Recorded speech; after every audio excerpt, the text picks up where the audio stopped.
Recently, I caught up with Dr. Nick to chat about what's made headlines this week. Dr. Nick, welcome to the show. We're looking at another article, yet again, that you've written. This one, we're dealing with the Confed Cup now. It's virtually around the corner, right? It's a couple of days, that's all we've got left. How important is the Confed Cup for South Africa? Well, in fact, this question was recently asked of FIFA TV director Nikolaus Eberl, and he said it is vitally important because the impressions that will be created during the World Cup will last for the whole year until 2010. Now, when did the Confed Cup come into play?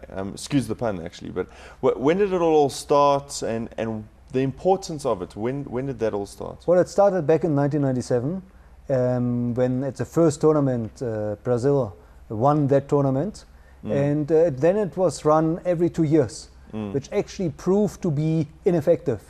And it was after Korea that FIFA brought it back to a 4-year turnus. Yeah. Now, if we look at past Confederations Cups and then the World Cups that precede them, it's not always the winners that win the Confed Cup that go on to win the World Cup, right? If we look back at Germany, that's not the case. Absolutely. In Germany, Brazil did very well. Brazil won the tournament, beating Argentina 4-1. And then, as we all know, it's a World Cup 1 year later, they failed miserably in the quarterfinals against France. Now, what do you think are some of the contributing factors to that? I mean, how can they go from winning the year before to doing dismally, really, in the World Cup?